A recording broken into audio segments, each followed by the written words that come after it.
The city doesn't sleep. It screams. Not a loud scream, no. It's the low, rhythmic hum of a million broken hearts, muffled by the rain that tastes like copper and regret. Pause.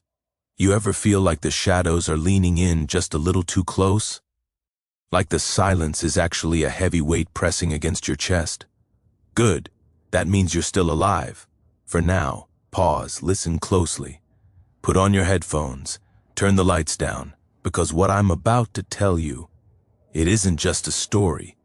It's a map of the places people go when they have nowhere left to run. Long pause. The rain was hitting the windshield of my '67 Chevy like bullets hitting a tin roof. Click, thud, a steady rhythm. The kind of sound that makes you forget where you are, and more importantly, who you are. Pause. I was parked outside the Neon Grave, a diner that smelled like burnt grease and desperation. Most people come here for the coffee. I was there for the man in the back booth. Pause. He didn't have a name. Men like him don't need one.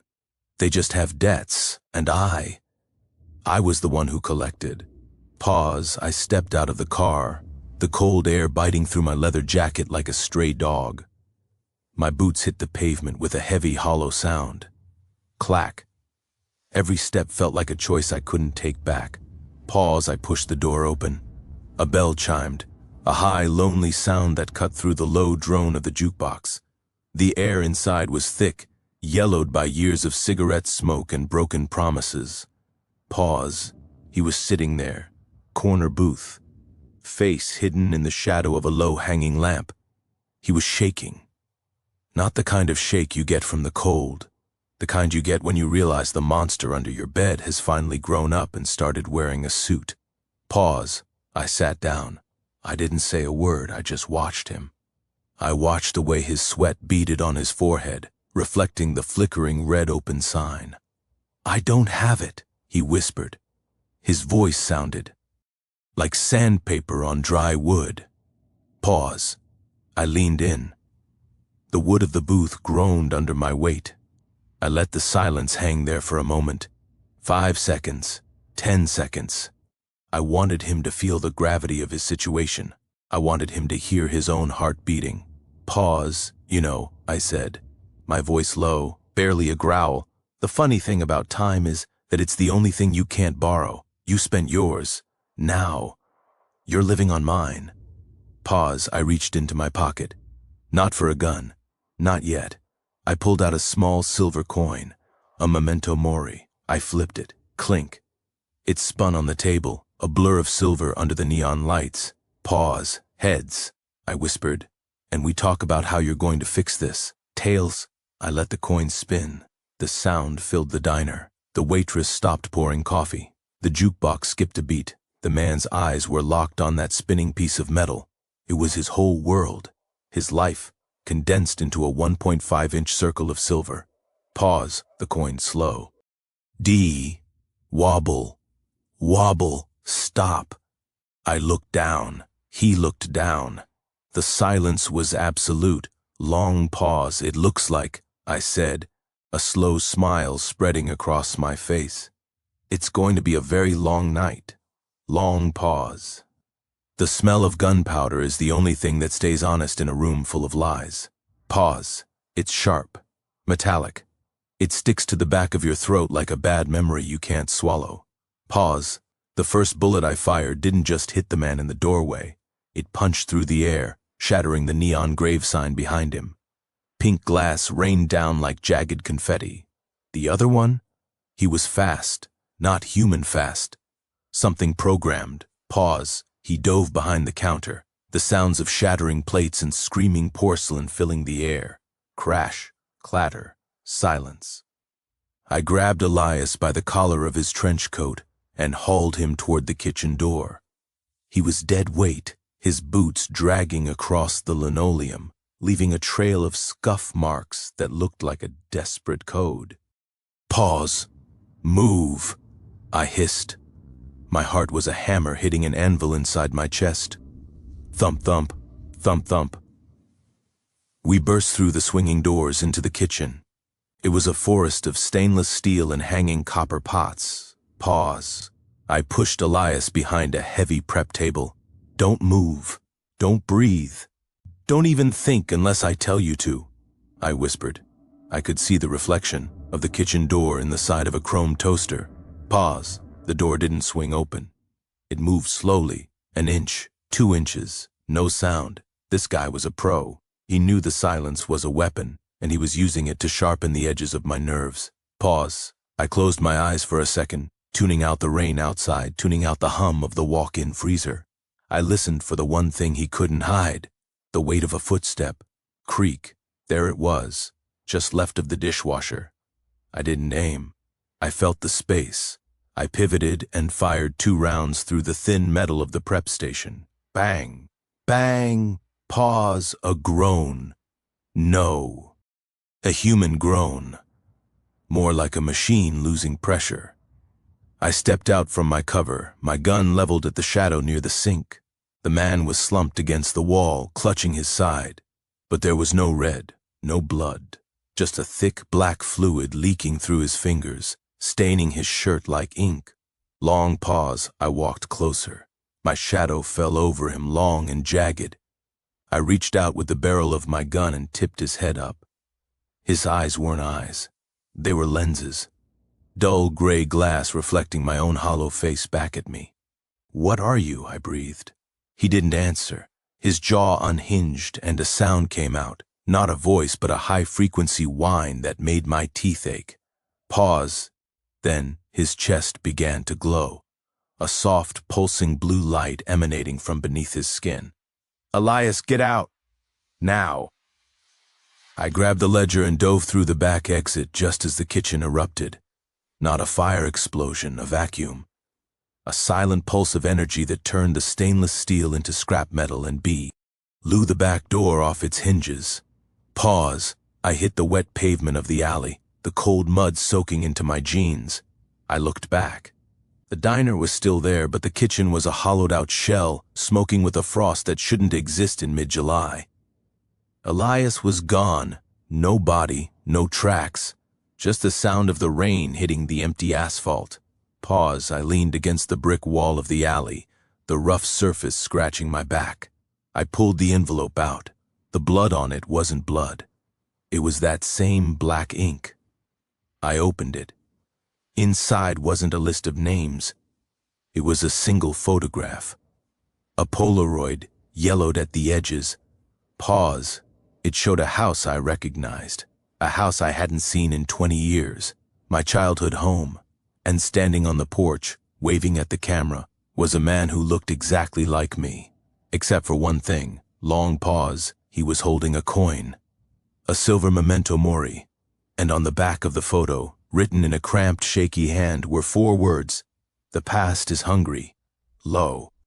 Pause. The road to the past isn't paved with memories. It's paved with bones. Pause. And most of them belong to the people you used to be. I drove for 4 hours. The city fell away behind me, its neon lights flickering out like dying embers in a rearview mirror.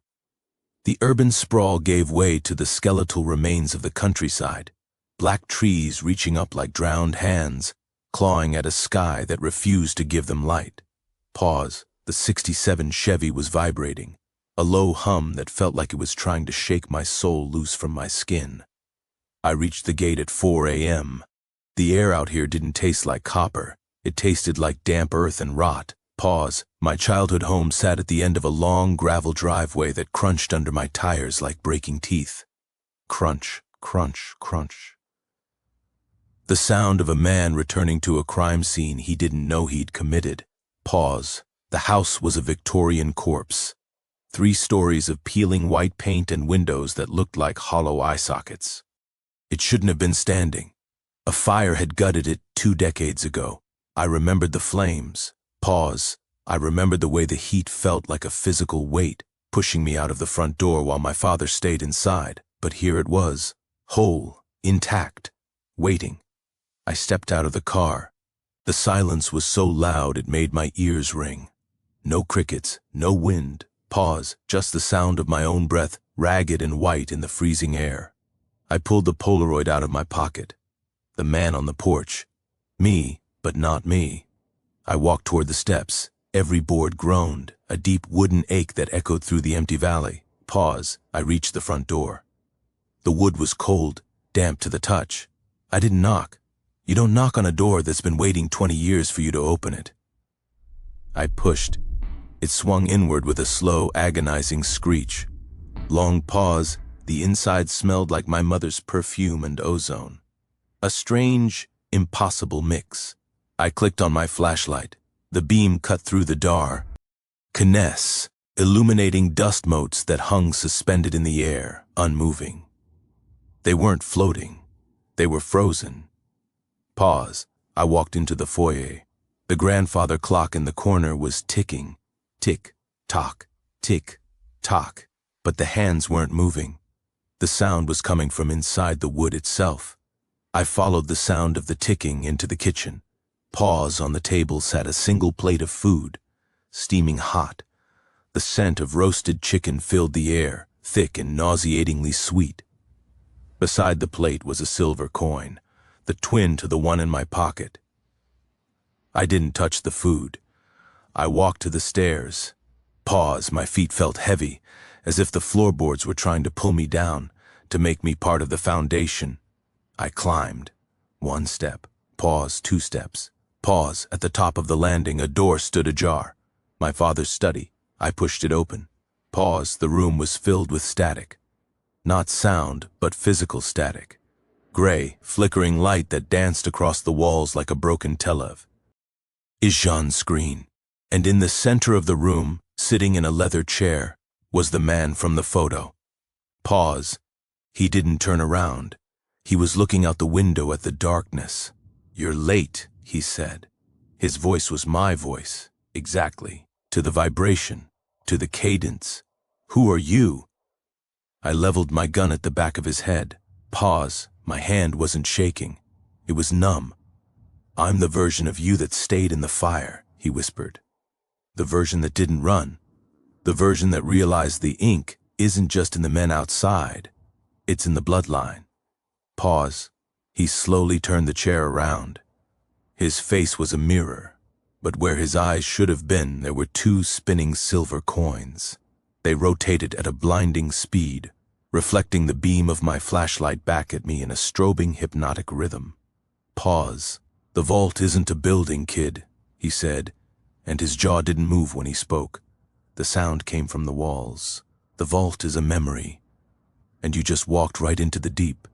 Street floor."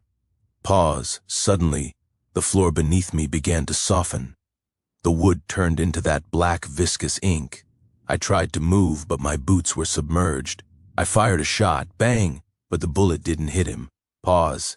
It slowed down in midair, caught in the static, falling to the floor like a dead insect. The man stood up.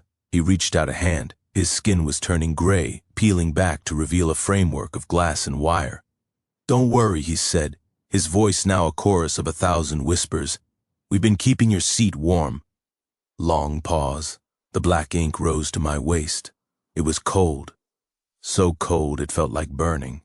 I reached for the envelope in my jacket, but my fingers wouldn't obey.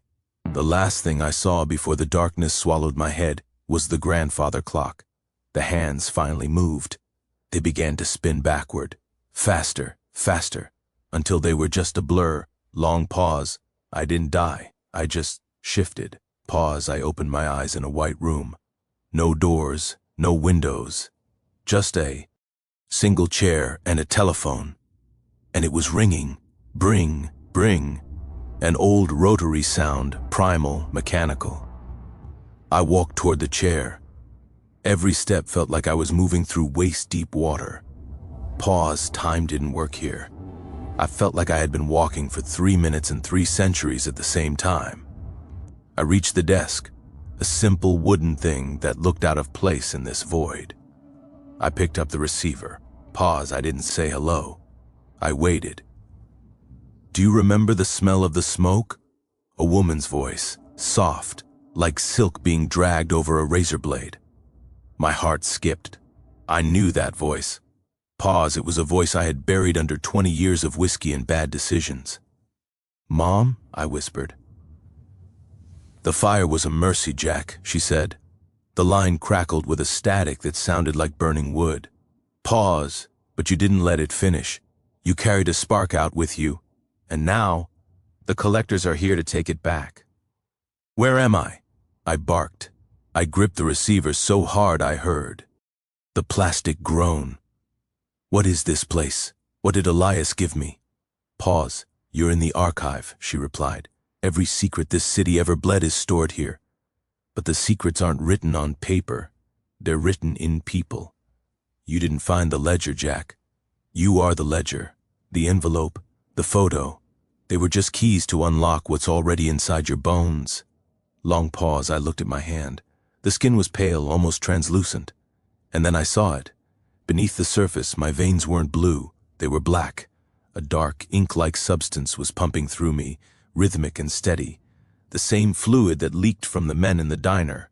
Pause. The realization hit me like a physical punch. I wasn't the collector. I was the collection. "Who did this to me?" I asked, my voice trembling. "The same people who pay your bills," the voice said, growing colder now. Pause. "The same people who made sure you survived the fire. You've been working for the vault your whole life, Jack.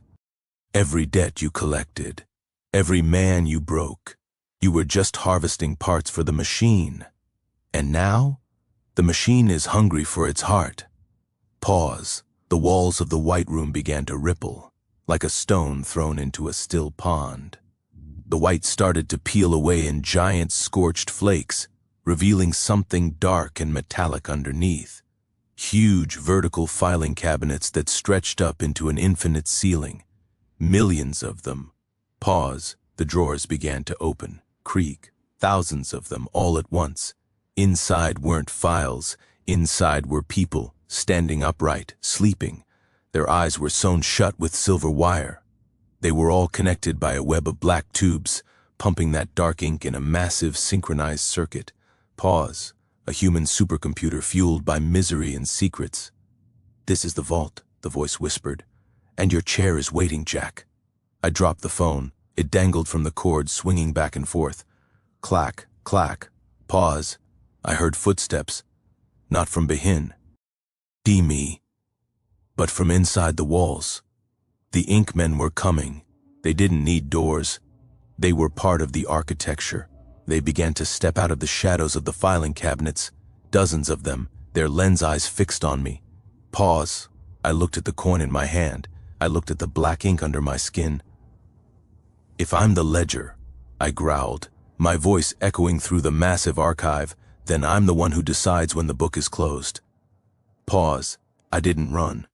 I sat down in the chair. I picked up the phone.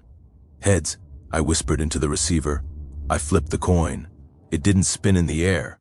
It stayed suspended, rotating in the center of the room, casting a blinding silver light that began to tear the white room apart. Long pause. If they wanted my secrets, they were going to have to take them from the wreckage. Long pause. Pain is just data leaving the body. Pause. But in this place, the data doesn't leave. It just gets rerouted, recycled, rewritten. The white room didn't explode. It dissolved. It was like being inside a photograph that was being dipped in acid. Pause. The edges curled, the colors bled, and the reality I thought I knew simply stopped existing. I was falling. Not through the air, but through layers of history. I saw glimpses of the city's sins. Pause. A judge taking a bribe in a rain-slicked alley in 1954. A mother abandoning her child in the back of a bus in '82. A CEO signing a death warrant with a gold-plated pen. Every dark moment was a frame of film, and I was falling through the reel. Thump. I hit the floor. Pause, but the floor was soft. It felt like walking on a giant sleeping tongue. I stood up, the black ink in my veins throbbing in time with a sound I could hear coming from the darkness ahead. Lub-dub, lub-dub, lub-dub. It was a heart, but it was the size of a cathedral. Pause. I was in the core of the vault. The filing cabinets were gone. In their place were miles of translucent pipes thick as redwood trees, pulsing with that. Black ink. They all converged toward the center, where a massive organic structure hung from the ceiling. Pause. It looked like a brain made of copper and muscle. Jack. The voice didn't come from a phone this time. It came from everywhere. It was the sound of the wind through the pipes. It was the sound of the ink flowing. Pause. It was the sound of my own thoughts being played back to me. Standing beneath the brain was Elias. But it wasn't the Elias from the diner. This version was young, strong. Pause. His eyes weren't glass. They were full of a terrifying, radiant intelligence.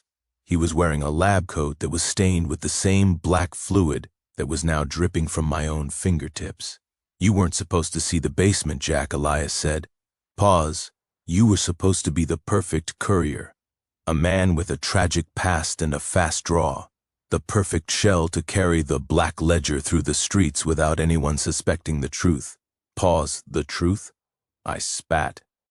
I tried to ball my hand into a fist, but my fingers felt like they were melting.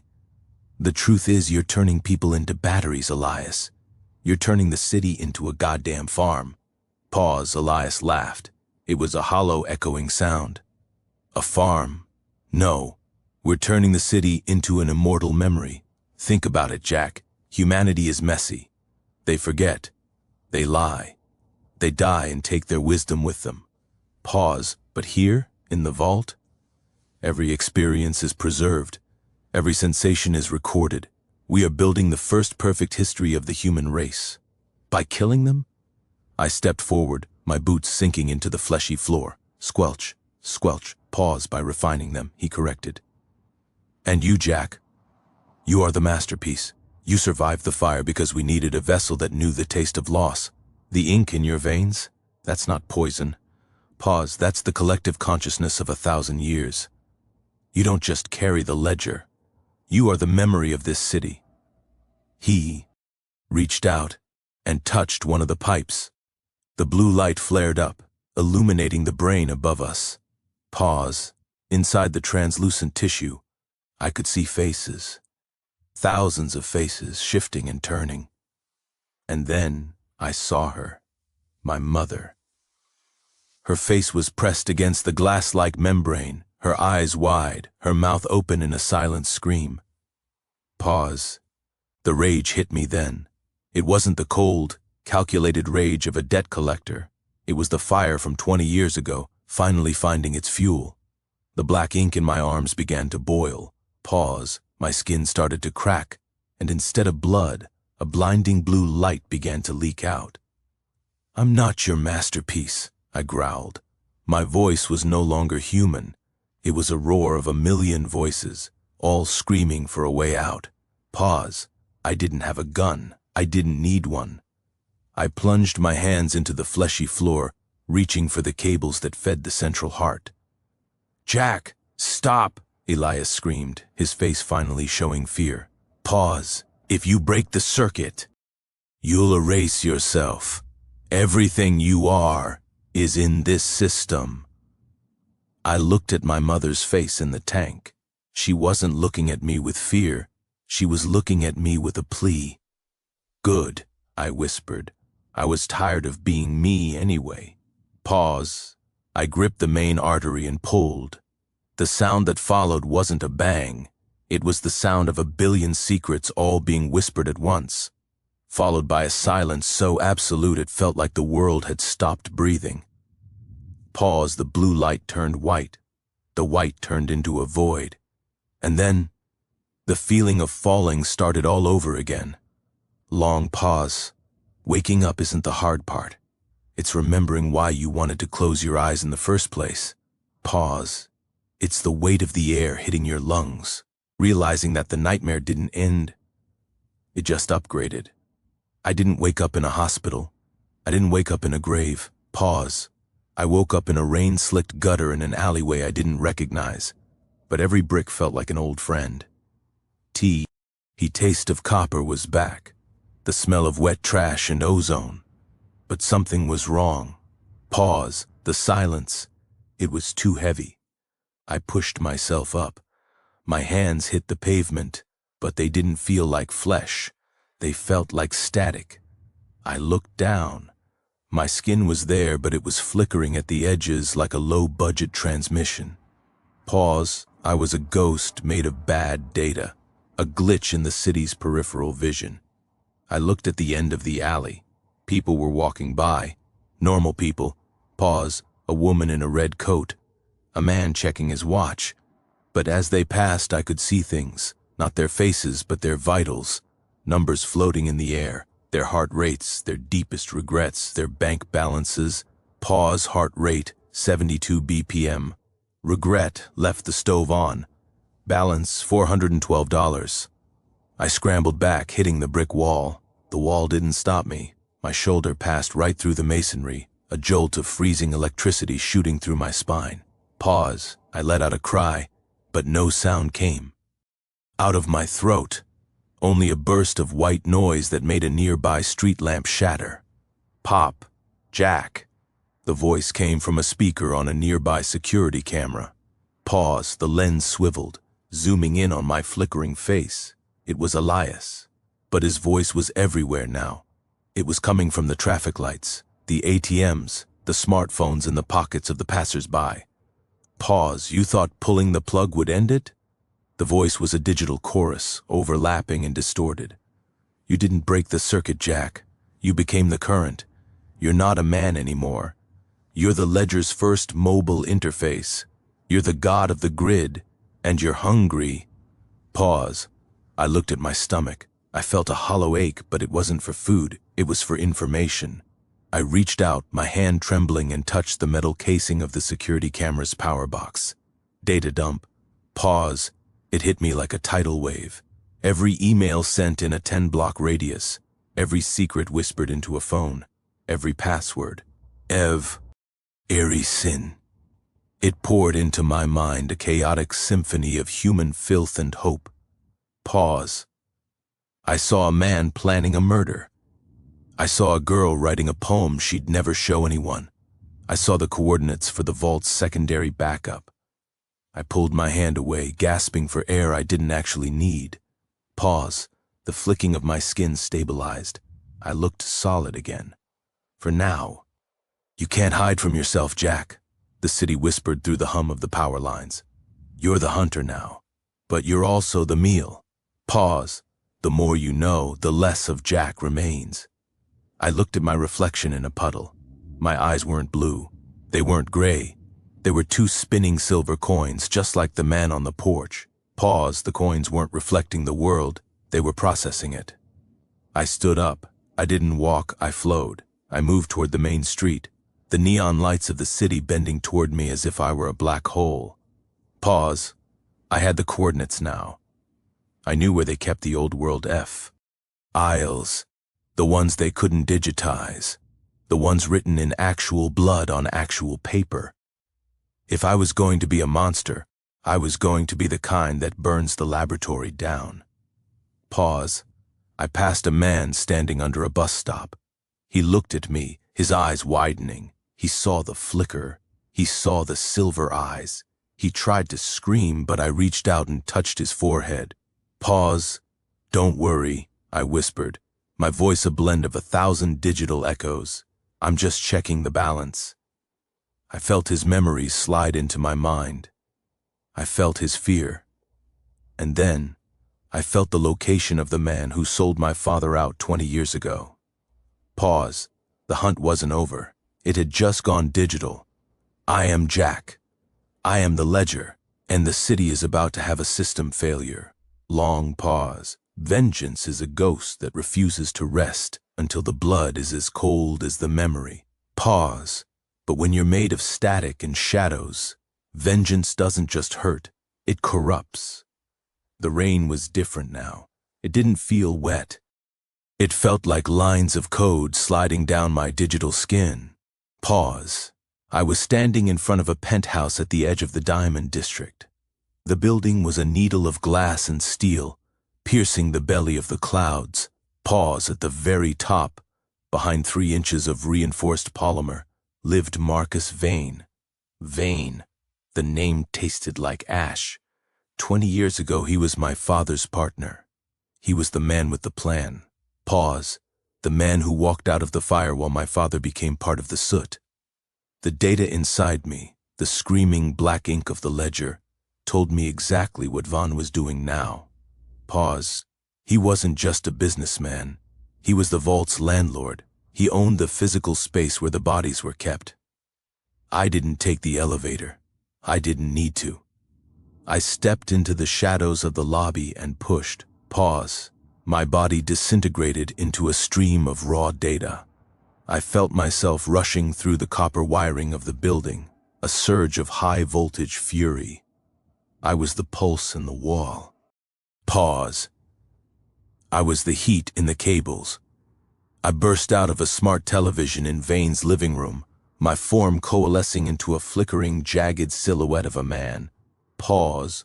The room was silent, save for the hum of a high-end air purifier.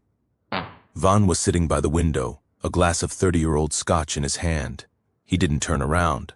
Pause. The sensors said there was a power surge, Vane said. His voice was smooth, like expensive leather. I figured it was you, Jack, or what's left of you. I stepped forward. Every time my foot hit the Persian rug, the lights in the room strobed. Flash. Dark. Flash. Pause. You sold him for a view of the graveyard, Marcus. Vane finally turned. He was old now, his face a map of surgeries and secrets. But his eyes, they were sharp. Pause. I saved the legacy, Jack. Your father was sentimental. He wanted to burn the ledger because he couldn't handle the weight. I just gave the ledger a home. Pause. You gave it my life. I roared. The sound wasn't a voice. It was a sonic boom of white noise that shattered the scotch glass in his hand. Crystalline shards exploded. Pause. Vane didn't flinch. He looked at his bleeding palm, then looked at me. Your life was always the ledger's property, Jack. You were born in a lab, not a bedroom. Why do you think you survived that fire? Pause. Because the ink was already in you. You were the backup drive. I just waited for you to plug yourself back in. The world tilted. The ink inside my veins began to vibrate at a frequency that made the floorboards groan. Pause. He was lying. He had to be. But the data, the cold, hard data streaming through my mind from the building's servers, it was confirming it. My birth certificate, a digital forgery. Pause. My mother's perfume, a programmed sensory trigger. I wasn't a man who lost everything. I was a weapon that finally realized it had a trigger.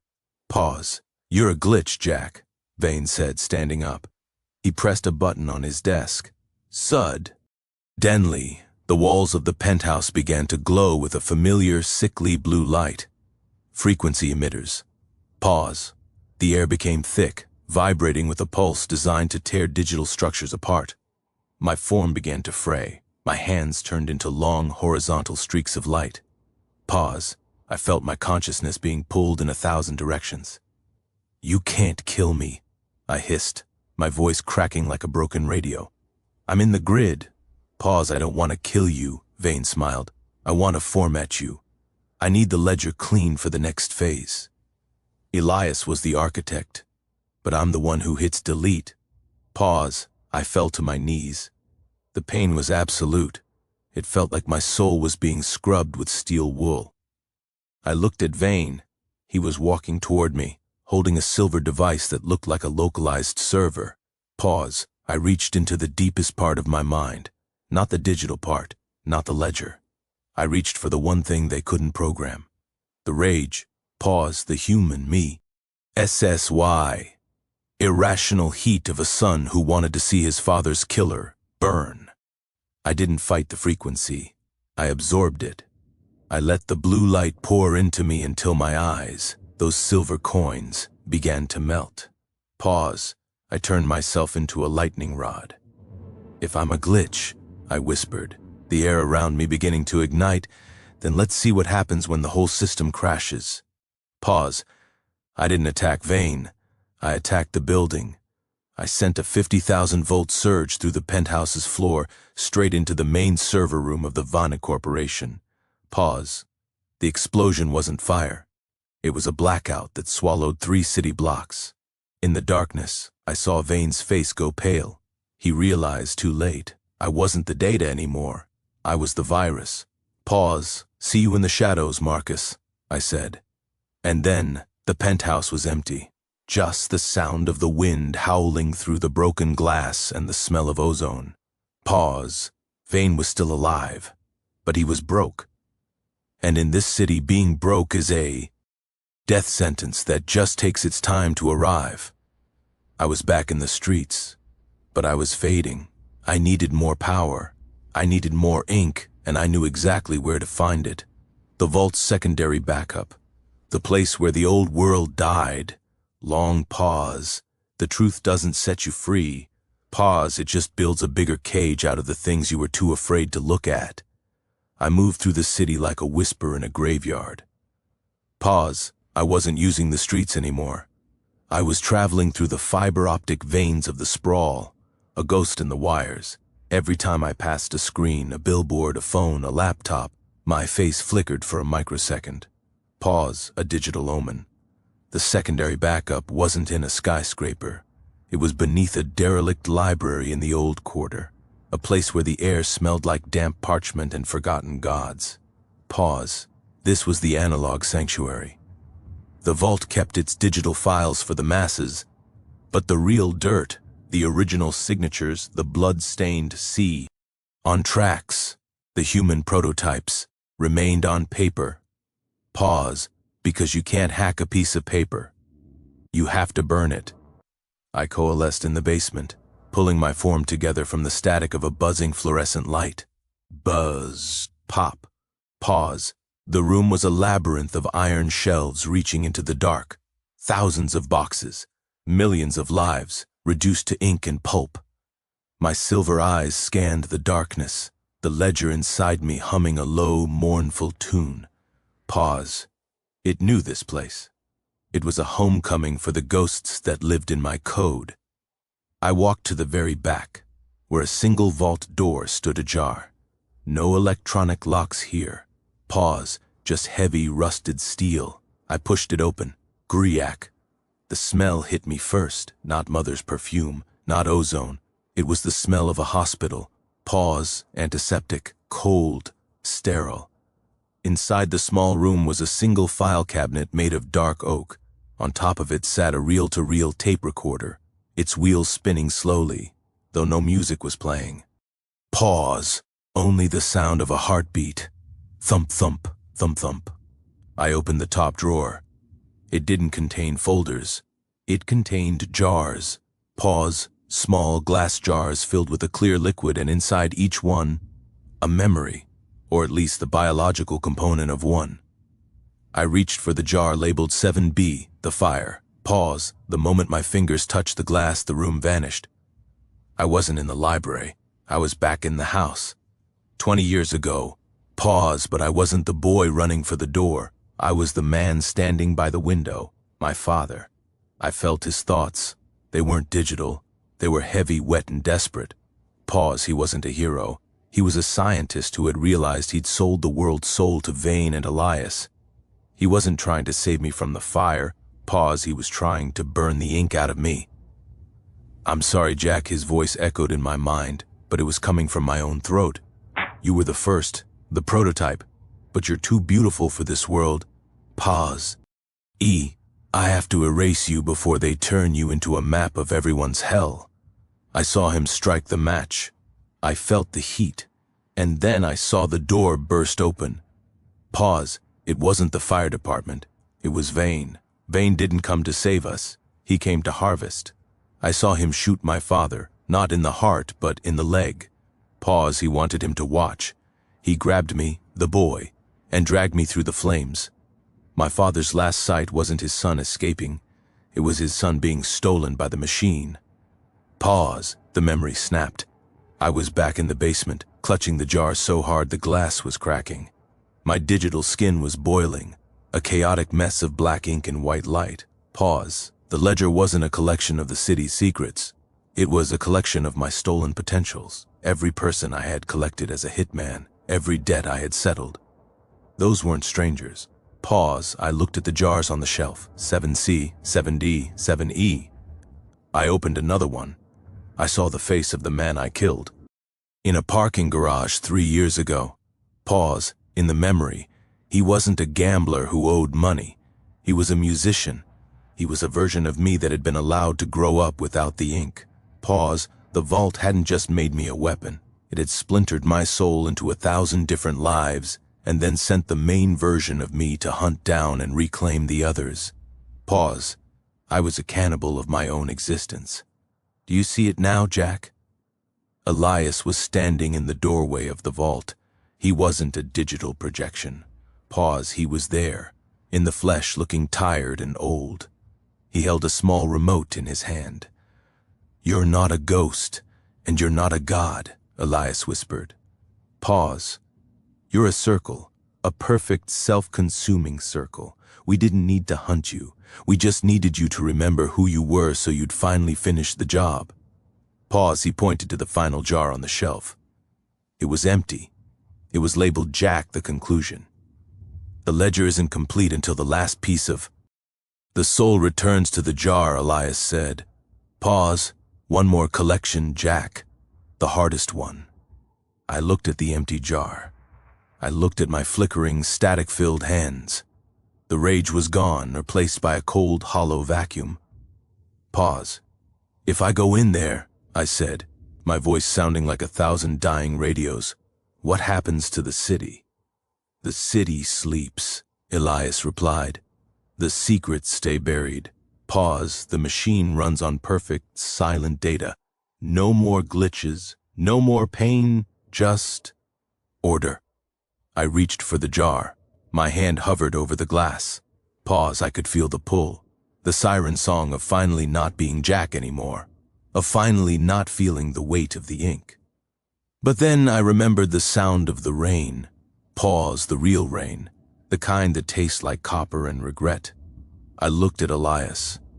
"You forgot one thing, architect," I growled. "What's that?" "I'm a glitch, and a glitch doesn't follow the code." Pause. I didn't step into the jar. I smashed it. I smashed every jar on the shelf.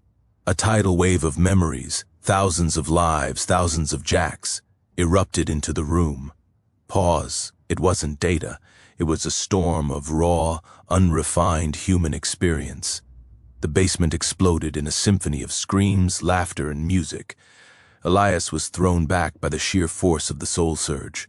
"Pause, you've ruined it," he shrieked. "It'll infect everyone. The whole city will remember everything." "Good," I said, my form beginning to expand, becoming part of the storm. "Let them wake up." Pause. The basement began to collapse. But I wasn't running. I was the collapse. Long pause.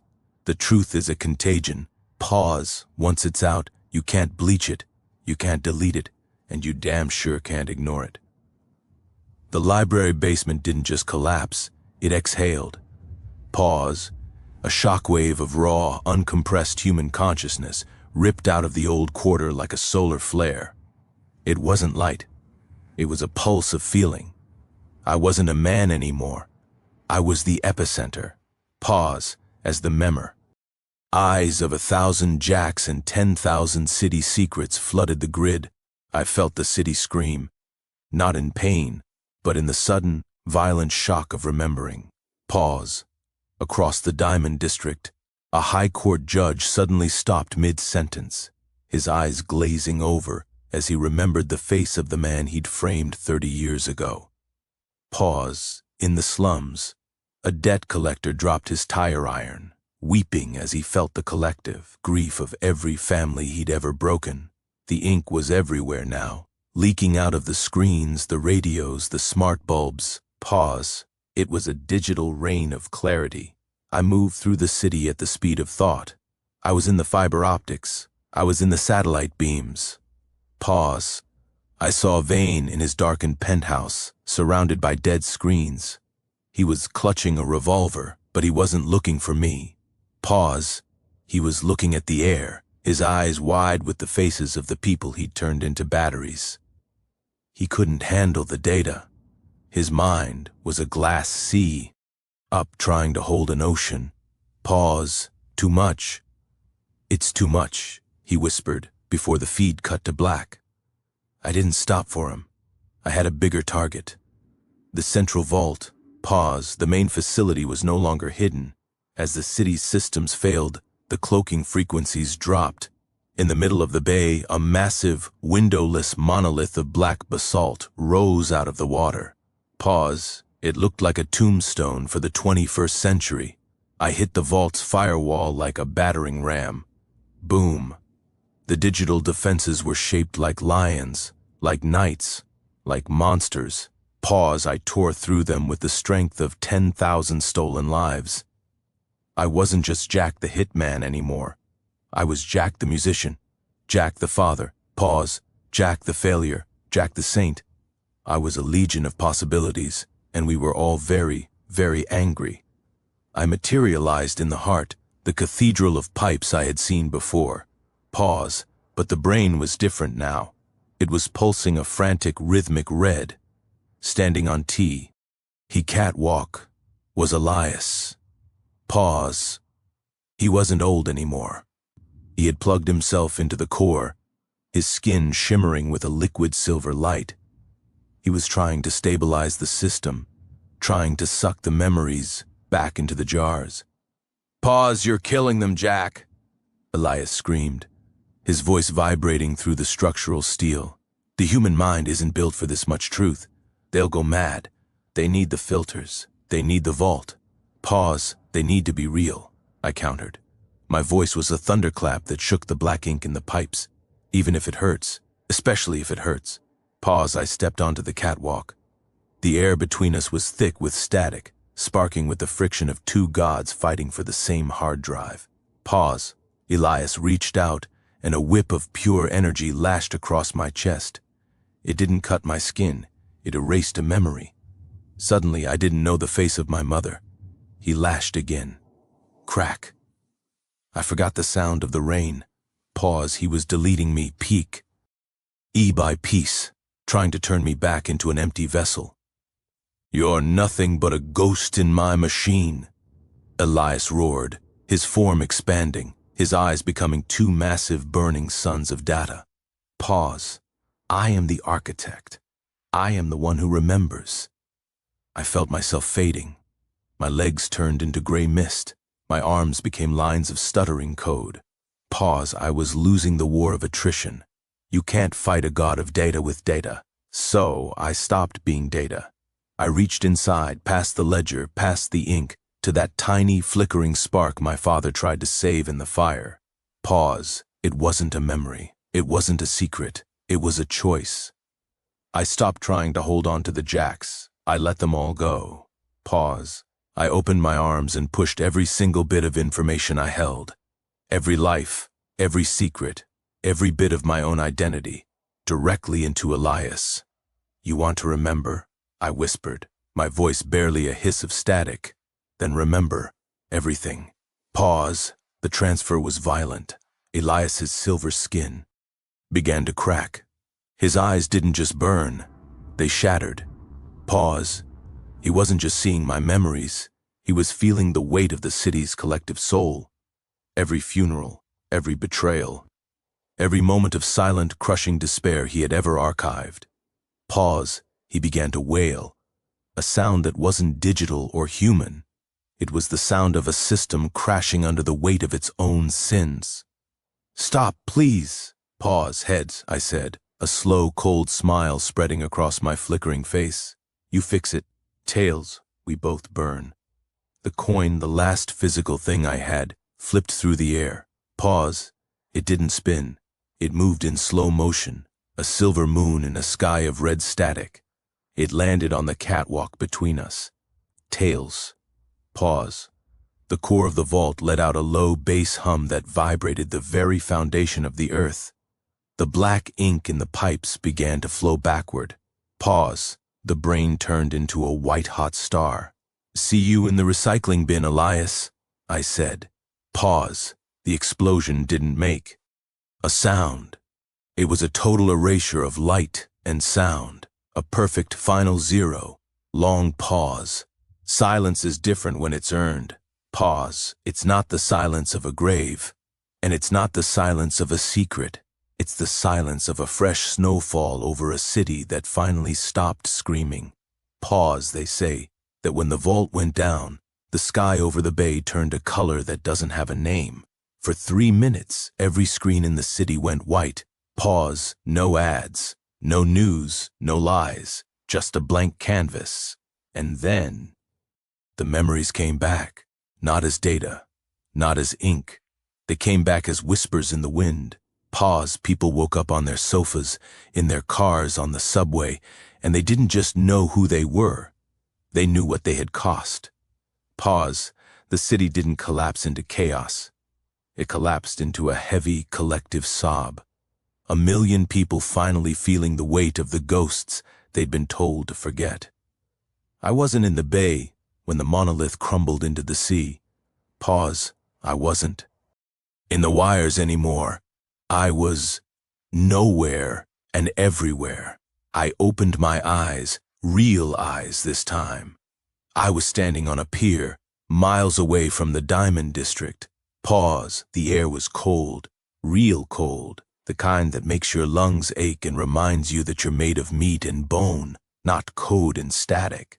Pause, I looked down at my hands. They were solid, no flickering, no black ink pulsing under the skin, just scars. Pause, old scars from a fire 20 years ago. The ledger was gone, the jacks were gone. I was just a man. Pause, a man with no name, no past, and a pocket full of nothing. I walked toward the city. The neon signs were still off. Pause, the streetlights were flickering back to life, but they were a warm, soft amber now. The electric pink was dead. I passed a diner. Not the neon grave, just a regular place. Pause, inside, a waitress was sitting at a booth, talking to a customer. They weren't talking about the weather. Pause, they were talking about a dream they be. Oth had a dream about a man with silver eyes and a spinning coin. I smiled. A small, tired thing. You want coffee? Pause, I turned. An old man was standing outside a newsstand, packing away his papers. He looked at me, and for a second, I saw a flash of recognition in his eyes. Pause, not because he knew me, but because he felt the same new world hum in his blood that I did. No, I said. My voice was mine. Deep, gritty, but human. No echoes. I'm just walking. Pause. Long walk, he asked. 20 years, I replied. I think I'm almost home. I kept walking until I reached the edge of the city, where the skyscrapers give way to the trees. Pause. I reached into my pocket and felt a small, round object. I pulled it out. It was the coin. It wasn't silver anymore. It was just a regular, battered quarter. Pause. No memento mori. No glowing blue light. Just a piece of metal that had been through a lot of pockets. I looked back at the skyline. Pause. The sun was starting to peak. Over the horizon, casting a gold light over the black basalt ruins in the bay. The vault was a tomb now. Pause. Elias and Vane were just names in a history that would never be written. I flipped the coin one last time. Clink. Pause. It spun in the morning air, catching the light. I didn't wait to see how it landed. I didn't need a coin to tell me what to do anymore. Pause. I didn't need a ledger to tell me who was guilty. I let the coin fall into the tall grass by the side of the road. The rain started again. Pause, but it didn't taste like copper. It didn't taste like regret. It just tasted like water. I turned my collar up against the chill and stepped out of the frame. Pause, the story was over. The game was finished, and for the first time in my life, the shadows were just shadows. Sleep tight, city. You've earned it.